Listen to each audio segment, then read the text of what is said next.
형사소송법과 검찰청법 개정안, 이른바 검경수사권 조정법안 국회 본회의 통과로 경찰에 대한 검찰의 수사지휘권이 65년 만에 폐지됐습니다.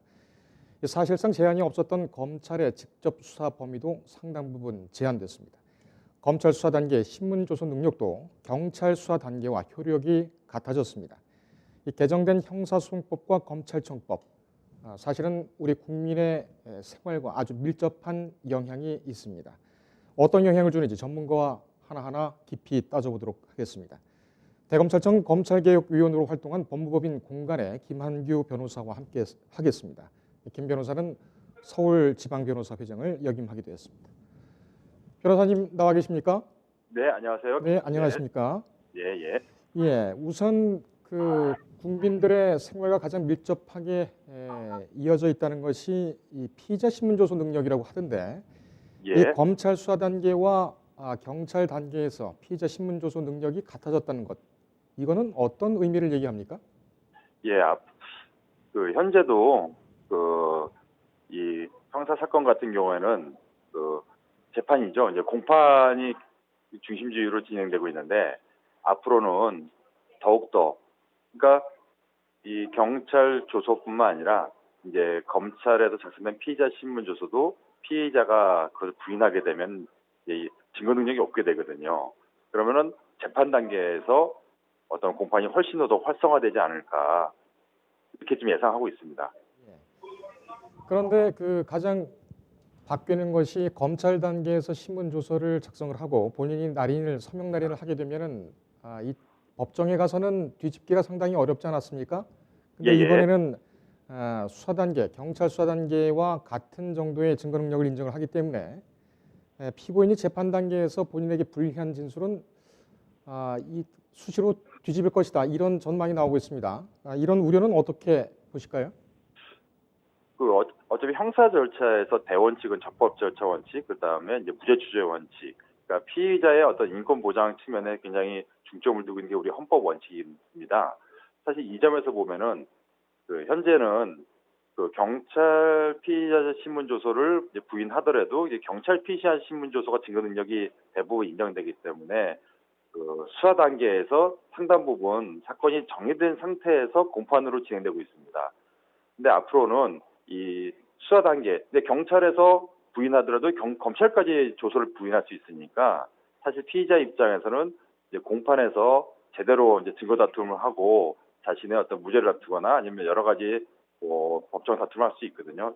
피의자의 어떤 인권 보장 측면에서는 좀 개선될 여지가 보이는데, 다만 이제 여러 문제점, 이제 재판이 장기화되거나 아니면은 이제 재력이 있는 쪽과 재력이 없는 피의자 간의 약간의 어떤 재판 과정에서 이제 차별이 있지 않을까, 이런 좀 우려도 있습니다.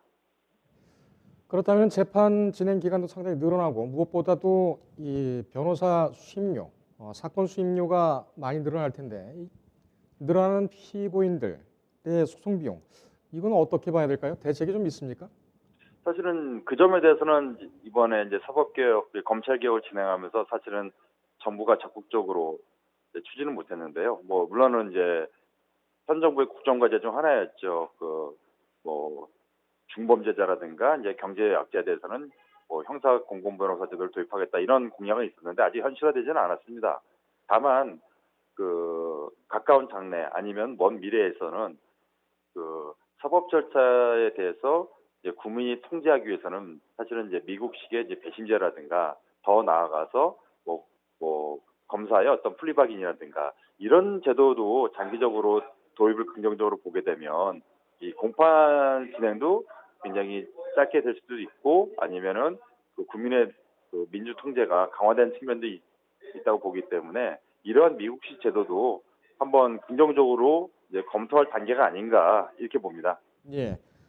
공판 단계에서도 그렇지만은 일단 경찰이 수사 1차 종결권, 1차 수사 종결권을 갖기 때문에 수사 단계에서도 변호사의 도움이 상당히 좀 필요할 것 같습니다. 그렇게 되면은 경찰 수사 단계에서도 변호사를 수임을 해야 할 텐데, 선임을 해야 할 텐데, 이때에 들어가는 소송 비용, 수사에 대한 방어 비용, 이런 것도 좀 늘어난 거 아닙니까? 아마 경찰한테 이제 수사 종결권, 특히 이제 불기소 종결권이 거의 인정되는 상황이기 때문에 이제 경찰 조사에서 사실은 굉장히 치열하게 다투 전망인데요.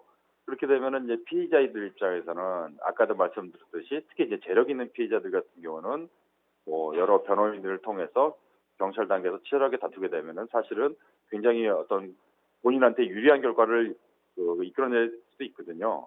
근데 재력이 없는 사람들 같은 경우는 변호인 없이 조사를 받게 되면은 사실은 상대적으로 불리한 상황에 놓일 수 있는데 사실 이 부분까지 아까 말씀드린 뭐 중범죄자라든가 경제적 약자에 대해서 형사 공공변호제도가 도입된다고 하지만은 뭐 지금 현행 국선변호 제도도 제대로 개혁 뭐 피의자한테 제대로 도움되고 있냐 이런 논란이 있는 상황에서 과연 형사 공공변호제도가 도입된다고 해서 모든 게 해결될 것인지 이 점은 상당히 좀 걱정이 됩니다.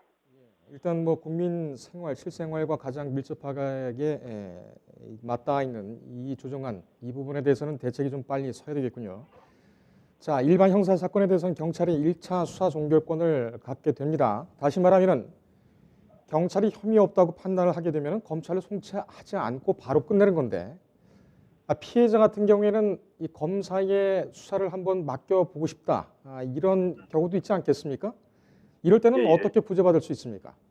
사실 이제 피해자들 같은 경우 이제 뭐 예를 들면 사기 피해자라든가 성범죄 피해자들 같은 경우에 이제 경찰이 이제 불기소 혐의 없다 이렇게 결정을 내리면 뭐 현재 같은 경우는 검찰에서 한 번 더 들여다볼 수 있지만 앞으로는 이제 원칙적으로 종결이 됩니다.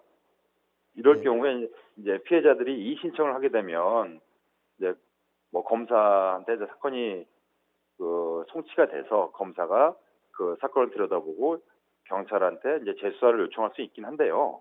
이제 문제는 모든 수사가 초동 단계에서 좀 제대로 된 증거 수집이 이루어지고 강제 수사가 이루어지고 아니면 뭐 조직 범죄 같이 범죄자들이 많은 사건들 같은 경우에도 굉장히 수사가 신속히 이루어져야 되는데 앞으로 경찰이 유념해야 될 것은 이 초동 수사 단계에서 얼마나 많은 증거와 수사가 효율적으로 이루어질지 이런 부분에서 수사 보강을 철저히 하지 않으면은 자칫하면은 선량한 어떤 범죄 피해자들이 또 발생하지 않을까 이 점도 좀 상당히 우려되는 측면이 있습니다. 예. 경찰이 지금 뭐 상당히 그 권한을 강화를 했지만은 그만큼 책임이 따른다 이런 분석이군요. 경찰은 아마 지금 어떻게 보면은 현대사에서 형사법 체계에서 가장 많은 권한을 부여되게 되는데요. 그만큼 막중한 책임과 실력을 키워야 되지 않을까 보고 있습니다. 검찰로 넘어가겠습니다. 이 검찰은 이제 부패범죄, 경제범죄, 그리고 공직자범죄, 선거범죄, 방위사업범죄, 대형 참사 등 이 대통령으로 정하는 중요 범죄와 경찰 공무원이 범한 죄 이것에 대한 직접 수사만 가능하게 되지요. 네네. 그런데 여기서 형사 사건은 상당 부분 빠져 있습니다. 어제 법무부는 기존 검찰 반부패 수사부와 공공형사부, 외사부, 이 전담 범죄 수사부를 절반으로 줄였습니다. 그러니까는 검경 수사권 조정안에 따라서 직접 수사권을 갖게 되는 이거 일부 범죄에 대한 직접 수사권, 이 직접 수사를 하는 부서에 대해서는 규모를 줄이고 그만큼 줄인 인원들을 형사부하고 공판부로 보냈습니다. 그럼 이 검경 수사권 조정안과 검찰 법무부의 검찰 직제 개편 이거 서로 모순되는 거 아닙니까? 네, 이 점에 대해서는 사실 법무부가 국민을 제대로 좀 약간 약간 왜곡되는 정보를 지금 자꾸 알리는 것 같은데요. 수사권 조정이 되기 때문에 사실 형사부 강화는 국민들한테 아주 바람직한 측면이 있지만은 실질적으로 검사들이 뭐 수사 지휘를 할 수 없고 1차적으로 우리 민생 사건이죠. 우리 형사 사건 대다수를 차지하고는 이 서민들과 관련된 사건을 들여다볼 수가 없습니다. 그러니까 형사 검사들이 사실은 과거보다 권한도 축소되고 사실은 할 수 있는 일도 되게 줄어들거든요. 사실 이런 측면이 있기 때문에 이런 측면들은 사실은 뭐 법무부에서 제대로 알리지 않고 있는 상태에서 무조건 형사부를 강화하겠다. 어떻게 보면은 지금 1,000명이 넘는 검사들 중에서 상당수 검사들이 형사 사건을 다루고 있는 형사부 소속인데 이 검사들 그리고 그 검사에 소속된 검찰 수사관들이 아주 극단적으로 말씀드리면은 일이 이제 할 일이 없어지는 거거든요. 상당 부분. 이 부분도 효율적으로 검사들 자원 배분을 어떻게 할 것인지 이 부분에서 진지하게 법무부가 고민을 하고 국민들에게 설명해야지 지금 수사권 조정된 마당에 뭐 형사부 강화하겠다. 이건 사실을 왜곡하고 국민을 속이는 겁니다. 상당히 좀 비판적으로 보시는군요. 예, 예. 변호사 업계에 대해서 좀 직접적으로 여쭤보겠습니다.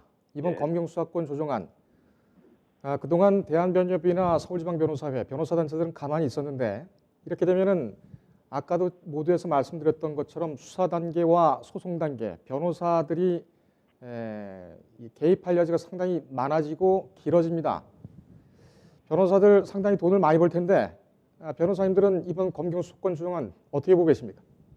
네, 일단은 뭐 아까 뭐 돈을 많이 번다 뭐 이렇게 사실 뭐 세속적으로 생각하는 변호사들도 상당히 있을 것 같고요. 왜냐하면은 경찰 단계에서 사건이 아무래도 이제 변호인 참여가 기회가 늘어나니까 그만큼 변호인들이 선임 건수가 지금보다 늘어날 것 같고요.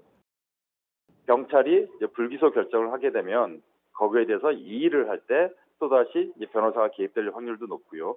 그리고 앞으로 검찰 피의자 신문조서의 증거 능력에 대해서 부인할 수 있기 때문에 공판 단계에서도 더 강화됩니다. 뭐 이런 측면이 있긴 하지만은 사실은 뭐 지금 현행 형사 사건은 이제 국선 전담 변호사들이 많이 활약하고 있고 또 앞으로 정부는 또 형사 공공 변호사 제도를 뭐 도입하겠다 하고 있기 때문에 실질적으로 변호사들의 어떤 그런 기대가 충족될지는 좀 의문이 듭니다.